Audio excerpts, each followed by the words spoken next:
breaking down. Oh, hold on. First off, is the lighting good for you guys? Breaking down the legend of Tim Tebow. Or should I call it breaking down the most overrated defense in the history of defenses, which is called the prevent defense. Skip Bayless is on record as saying, I've never seen nothing like this in my life. Sure you have. It was called the Wildcat 2 years ago. And where's it at now?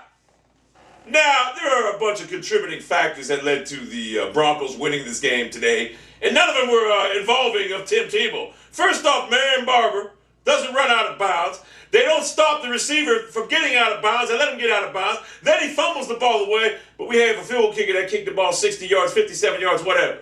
So Tim Tebow didn't do nothing to win this game, outside of the fact that the receivers made some nice catches at the end of the game. But the problem with Tim Tebow is right now is teams bottle him up for 3/4 of the game. And then the fourth quarter, when the game's over, they fake. They get back into what we call the prevent defense, which I've always said, anyone that watches football will tell you, it prevents you from winning. What it does.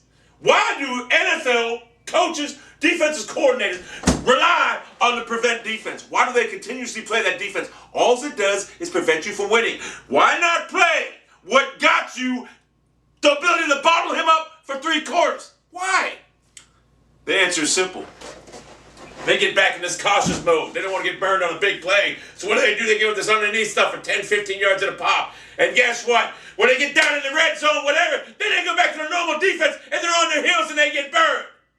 So the legend of Tim Tebow will be coming to an end real soon. And what is going to happen is all these Bronco fans right now are like, oh, Timmy Tebow! And guess what? At the end of the day, it sets your organization back a year, because you could have been playing, or you could be drafting a quarterback next year, which, let's be honest about it, John Fox and Sean Elway, no matter what happens with Tebow this year, even if he wins a Super Bowl, guaranteed he won't be in Denver next year. Guaranteed. Well, I said if he won a Super Bowl, that would never happen, trust me. That would never happen. That has as much chance as happening as me running for the U.S. presidency and winning. But I don't care if Tebow takes an AFC championship game. He won't be in Denver next year. The Wildcat was the same exact way. Where's it at now? Where is it at now? The problem lies on the defensive coordinators. You got to stop playing to prevent defense. 98% of the time when teams play prevent defenses, they lose the game. It's the bottom line. They lose the game.